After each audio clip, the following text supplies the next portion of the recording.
This is Covering the Spread, part of the FanDuel Podcast Network.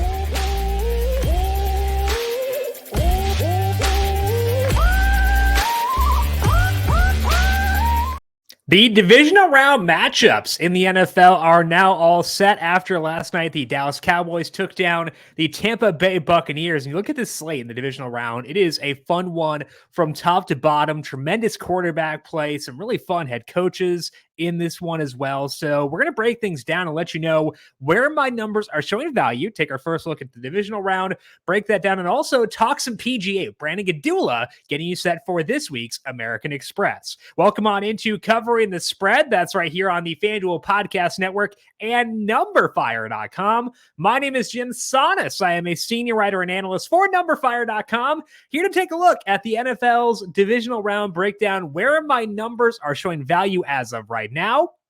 We'll break down the games where I'm not showing value to, let you know where I would be if the market were to move and stuff like that. Just generally break down our first look at these games. As mentioned, coming up later on, Brandon Gdula will join us. He will help break down the American Express from a PGA betting perspective. We have NBA and NHL coming up tomorrow with Tom Vecchio.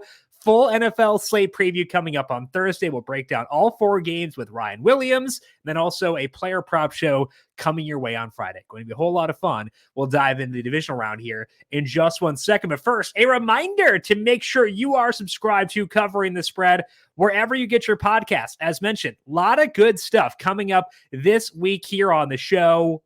4 different sports being covered, including 3 NFL shows. So a lot of good stuff coming your way, all in this same feed. Just search for Covering the Spread wherever you get your podcasts. Hit subscribe. And if you like what you hear, leave us a rating and review as well. Looking to get more out of the NFL this season? Well, now is the perfect time to download FanDuel, America's #1 sportsbook, because new customers get a no-sweat first bet up to $1,000. That's free bets back if your first bet doesn't win. Just download the FanDuel Sportsbook app. It is safe, secure, and super easy to use. Then you can bet on everything from the money line to touchdown scores to over/under yards. Plus, FanDuel even lets you combine your bets for a chance at a bigger payout with a same-game parlay.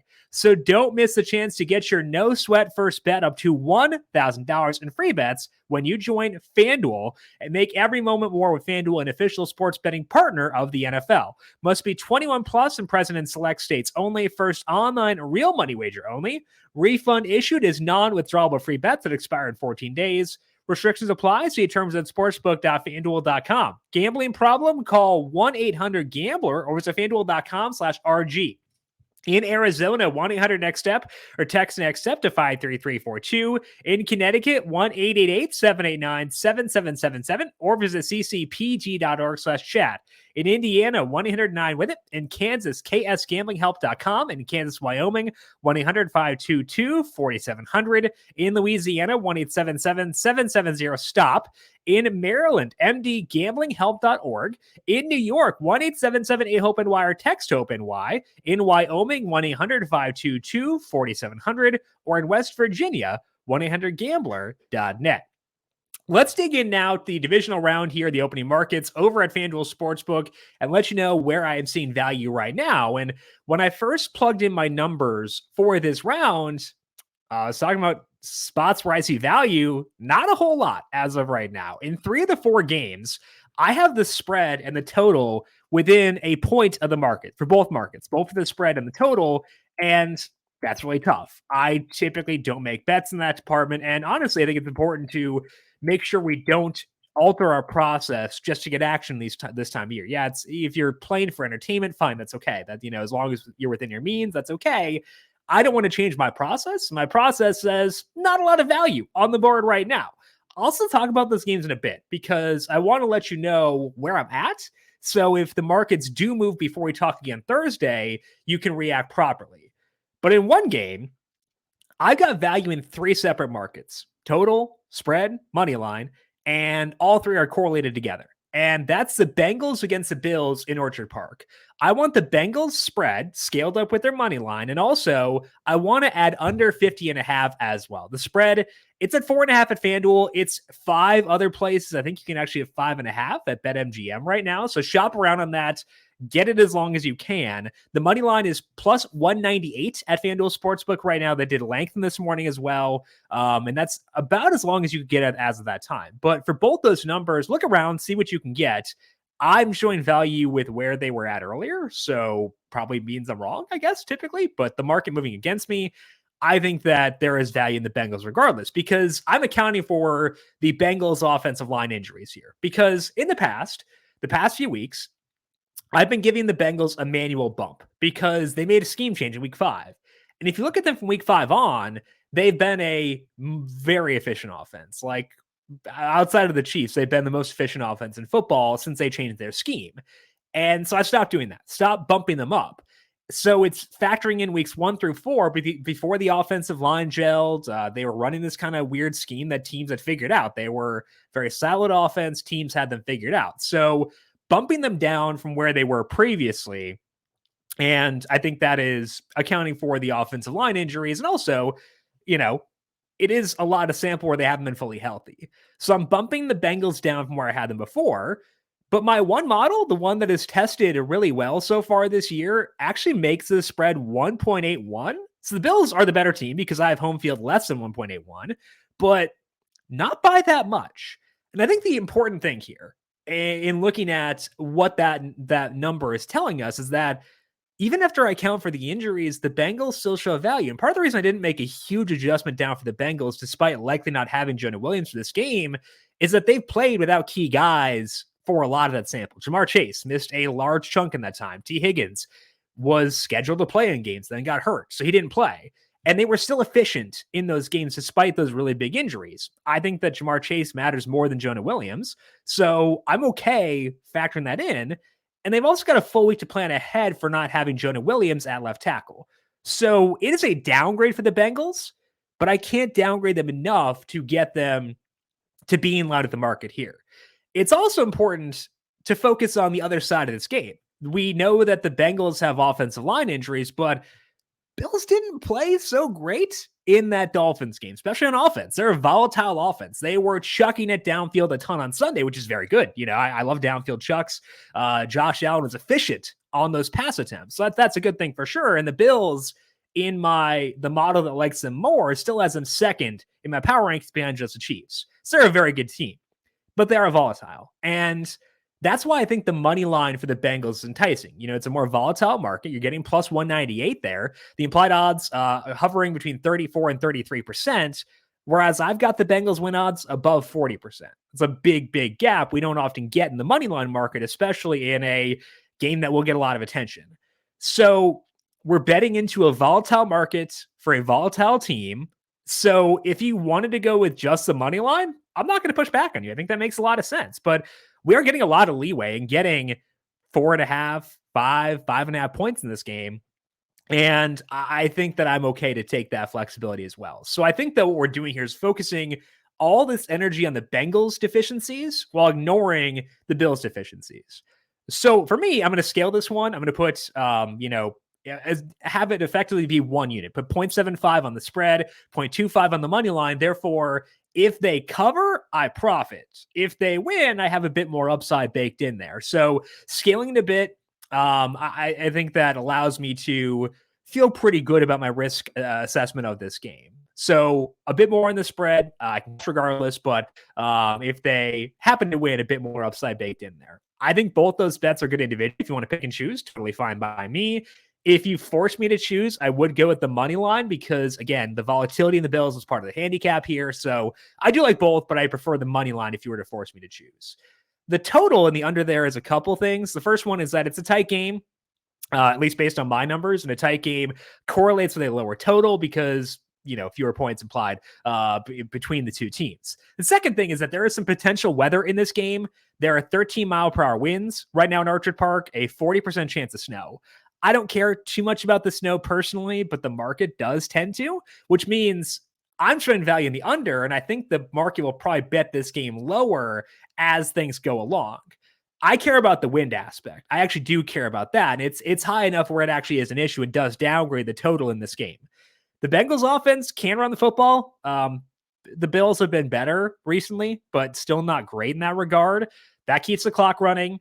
It also helps the outlook on the Bengals side of this game. So it is risky to have everything from this week tied up in just one game because it could go haywire and it could go not the way I planned it to go. And in that case, I could have just a rough week, but not betting a whole lot here. Cause again, we're implementing proper approaches to gambling, not changing our unit sizes based on just the fact we have fewer bets out there. So I feel okay with that. So right now, scaling the Bengals to profit if they cover and have a great day if they win. You can get 5.5 on the spread with plus 198 in the money line. And then also I do want under 50.5 for the total in that game. As far as other games on tap for this week, I would monitor the Jags and the Giants spreads. I've got the Eagles favored by 6.7 against the Giants, the Chiefs favored by 7.7 against the Jags. If those current spreads were to extend from 7.5 and 8.5 respectively, value could open up there. I don't think it will, but, keeping an eye. I'd have interest in the Eagles-Giants total if that were to go down. It's currently 48.5. If it were to get down to like 47, I'd be in. I'm not expecting that to happen, but I would be in at that point. I don't assume I'll be able to get action either of those games, but we'll talk more about them on Thursday. If we happen to see some movement, movement toward the Eagles, toward the Chiefs, toward the under in Eagles-Giants, then I could see myself buying into those respective markets, just not expecting that to be the case. As for San Francisco-Dallas, I'm kind of surprised the open here was 4. I thought when I went to bed last night, I'd be betting Dallas because my numbers have it at 4.22 in one model and 3.07 in the other. But I thought there was a chance this game would open at like 6, given the sentiment the market has had on the 49ers recently. So I thought I'd be betting the Cowboys, which I'd be fine with personally. Maybe it does extend. I don't think we'll see this move towards Dallas. Right now it's minus 114 on the plus 4. So if it were to move, you'd be more likely to get to 4.5, stuff like that. So I'd probably need about 5.5 to buy in the Cowboys, maybe 6. But I do think it'll inch towards San Francisco as the week goes along, given how high the market has been on them for a long time. So of the games outside of Bills-Bengals, I will have my closest eye on that one. I'm not in it yet, but I will be watching it during the week to see if I can wind up getting something there. So right now it's just the Bills-Bengals game, but keeping an eye on that one, and we'll talk more about all these games coming up on Thursday to get a full read in the divisional round. We'll have Ryan Williams on for that to get his read on these divisional round games. That's going to wrap up the NFL for right now. We'll go through the recap of last week in just a bit, but first, we got to talk some golf because coming up this week, we have got the American Express, and it is a unique event because we got a couple of courses in play. By a couple, I mean 3 for this one. So we got to bring in Brandon Gdula. He is a senior managing editor over at numberFire. You can find Brandon on Twitter at Gdula13. Brandon, happy, I was going to say Monday. It is not Monday. It is Tuesday. Happy Tuesday to you. How you doing today? I'm good. Got some construction right outside the window, so hopefully there's no issues, but it does harken back because I'm sure everyone listening knows we go way back, but for a stretch when I had a particular apartment, I had construction right outside my window seemingly every single time we would record. So kind of getting some flashbacks, but I don't think it's as bad now upstairs away from it. But yeah, things are good, and I think we'll get through this. You'll be able to hear me. I'm assuming you mean nostalgic flashbacks, like you wish the construction were more constant, correct? Yeah, constant. Look right outside my window and see someone just wielding a stop sign. Miss those days. I hope it's not related to the construction. There's just a person out there doing a spinny thing with a stop sign, just totally unrelated, unhinged stuff. I want that personally. Honestly, people could do that, and who's ever going to find out? No one's asking. You would, and then everyone, because the whole world listens to this podcast and they would know. So no, but you're not asking people what they're doing, and if they're not doing anything and they just choose to spend their time holding a rotating slow and stop sign, they could just make something up.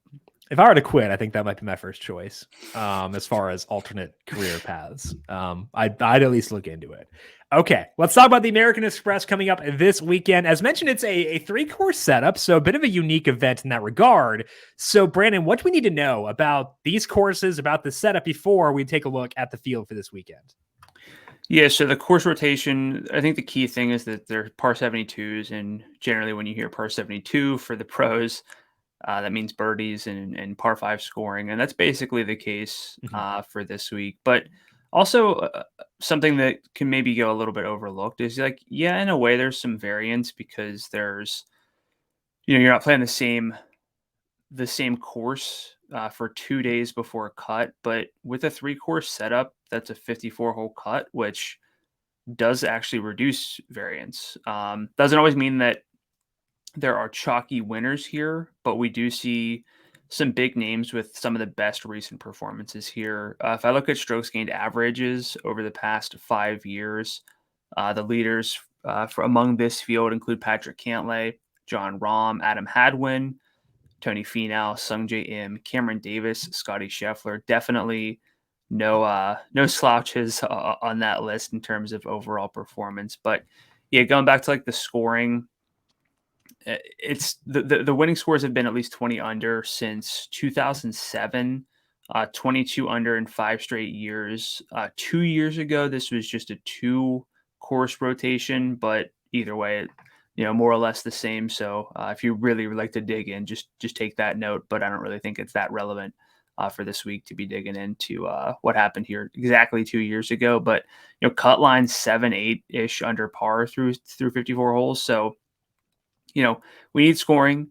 And for anyone who ever listens to us talk golf, they might be thinking, well, when we talk easy courses, we talk more variance Mhm. because there are more golfers who are viable, the best golfers who really have an advantage by being able to score on or make par on difficult holes. If all the holes are easy, kind of like reduces the advantage that they have. But we're also getting 54 guaranteed holes, so I think things kind of level out there. It's also worth noting that we get shot link data only at the PGA West Stadium course. Guess I should probably mention all the courses here Yeah. before I wrap this up. But the Pete Dye Stadium course, the Nicholas Tournament course, and then La Quinta Country Club. The final round will be at the stadium course. But yeah, so we don't have full data, but basically what you need here is driving distance, iron play, and putting. Got to go low. And I think whoever's putter gets hot and the ball striking is decent, that's who will end up winning this week. And the mesh between the presence of 3 rounds before the cut and the fact that it is a low scoring event is very interesting. Because we go to the outright market right now, John Rahm, the favorite at plus 550. You don't typically see that at an event where the winners will be 22, 23 under. So that to me, I think, stood out at first. We also have Patrick Cantlay, 950, Scotty Scheffler, 10-1, Tony Finau, 15-1. Brandon, any value for you in the outright market right now at FanDuel Sportsbook? Yeah, so we can talk about like in theory, the variance, the scoring, but this is a really top heavy field, and so we may or may not get one of the long shot winners just because of the scoring setup. But if you want to bet John Rahm, all power to you. I'm not quite there. If I'm betting someone at the very, very top of the board, I would go with Scotty Scheffler. But for me, I think where my card is going to start is actually 21-1 with 2 names, actually. Cameron Young. And I'll say this, I'll preface that I like Xander Schauffele. My model likes Xander Schauffele, but we did see him withdraw with a back injury last time we saw him 2 weeks ago at the Tournament of Champions. So a little bit nervous about that. Will Zalatoris, liked him in his return. Overall decent numbers, but they might not be 100%. So I'm good with just shifting over to Cameron Young at 21-1 on FanDuel Sportsbook. He is, he's got the distance. He's second in the field over the past 50 rounds in driving distance, according to Data Golf. He is first in strokes gained off the tee in that sample, 7th tee to green, 26th in approach. Played here last year, finished 40th. So he's got some reps at the setup, but the 40th itself is like not something that we should worry about. That's not very indicative, especially for someone on the rise, such as Cam Young. And then also at 21-1, I like Sungjae Im. Different kind of player, not as long. He's also coming off of a missed cut, but that was a week where the irons just weren't quite there. but the irons were really good at the Tournament of Champions. Finished T13 there. It's a small field, but it's a tough field. And I think we could take advantage of that. I think that the luster of Sungjae Im's debut has long worn off, and anyone coming off of a missed cut doesn't really get a whole lot of attention. So I don't want to go too long down the leaderboard or I guess the odds board to find my favorite outrights, because I do think it's going to be tough to beat out all these names at the top. So yeah, for me, Sungjae and Cam Young, the two outrights I like most for the week. And with those two guys, you can easily envision them hanging in a tough field. So I think that makes a lot of sense. We've seen Young do it in like 16 straight majors. Yeah. So it's not tough at all for him. They're both 21-1 at FanDuel Sportsbook, like you said. Right now, not a ton of non-outrights posted over at FanDuel Sportsbook. So you can either focus on some you do like there, or if there are guys you think are well suited for a T10 market, maybe some guys whose outrights are longer than you expect. Maybe can't see them winning, but might have some value in the top 10 market. Which are you turning to in terms of the non-outrights right now? Yeah. So we have Taylor Montgomery to top 10 at plus 410 on FanDuel Sportsbook, like that. Finished T12 last time we saw him, despite bad iron play, which is kind of the thing for Montgomery. He's got like neutral irons, which I don't love. Really want the ball striking to be there, but his putter's so good that I'm starting not to care.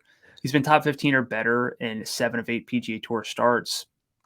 If we need the putter to be on for these birdies to fall, easy overall course kind of de-emphasizes the pure necessity for the irons to be phenomenal.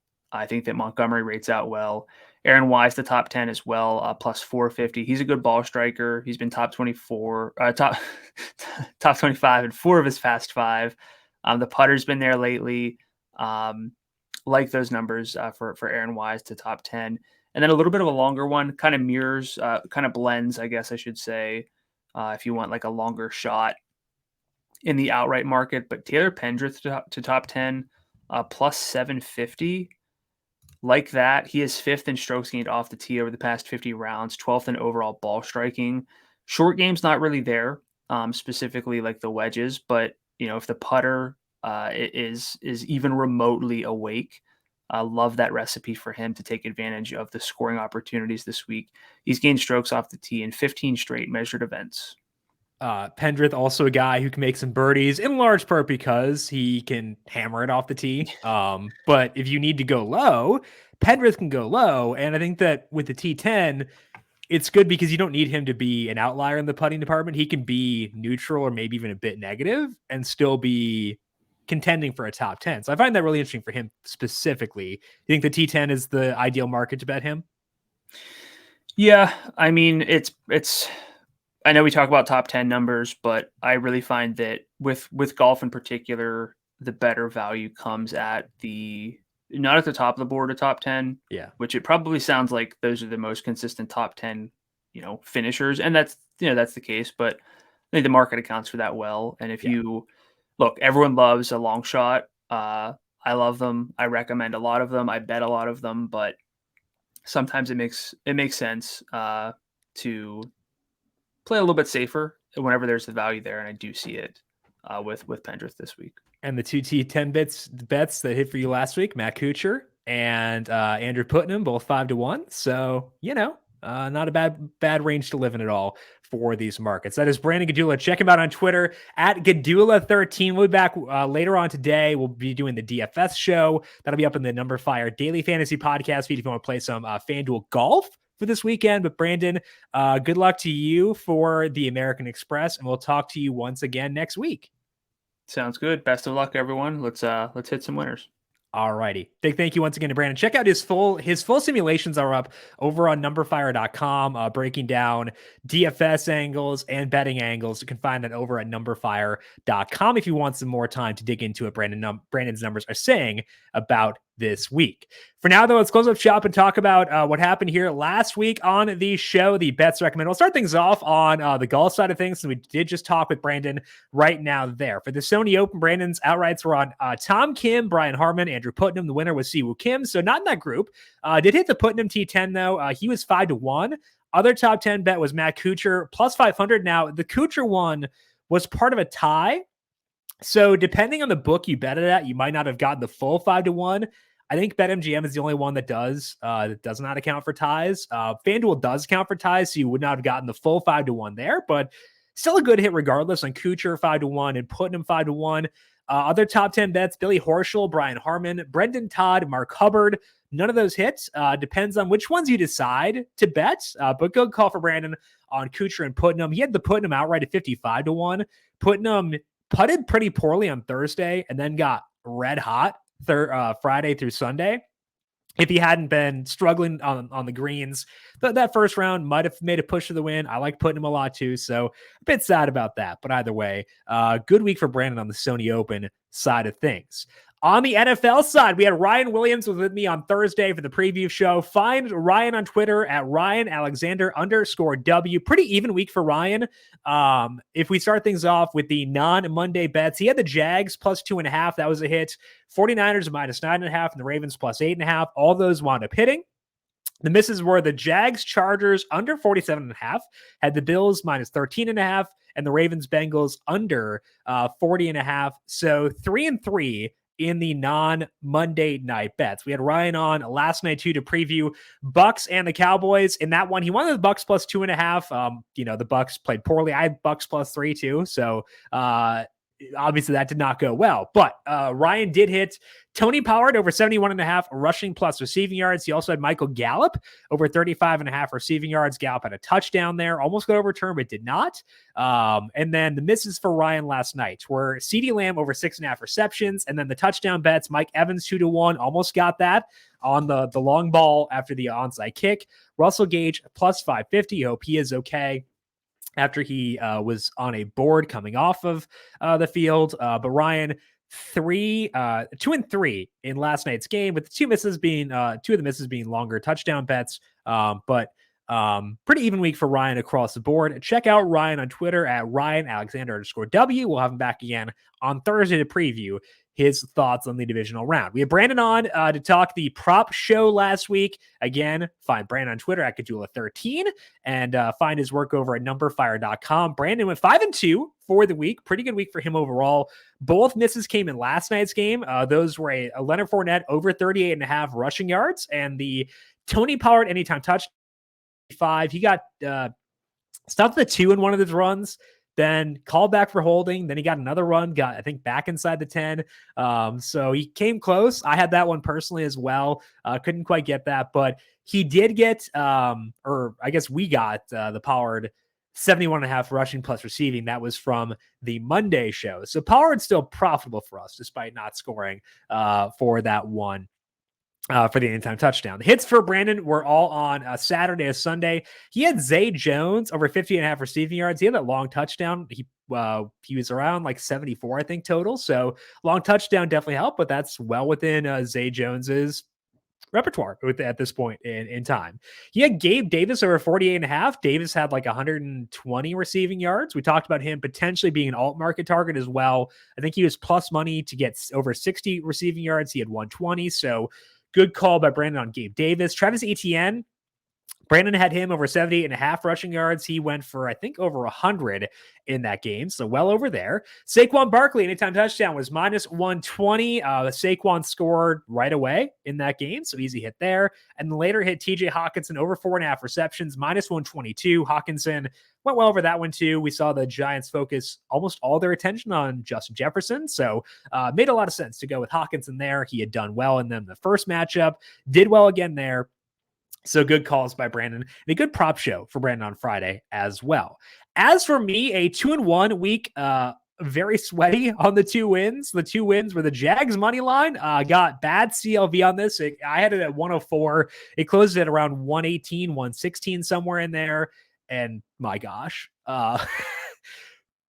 probably didn't deserve it, but we're going to, the money spends the same regardless. And honestly, like that is part of the reason why my other model like the Jags is because they're a very efficient passing offense, which means when they have to throw, they can throw efficiently, and they did. So that's part of the thesis behind betting them. So I don't feel that bad about it. I don't feel like I got super lucky. That's like part of the reason why you bet teams like that, because they can claw their way out of deficits, and they did just that, as they've done several times this year. A lot of times when I've been on them, I felt it's been great.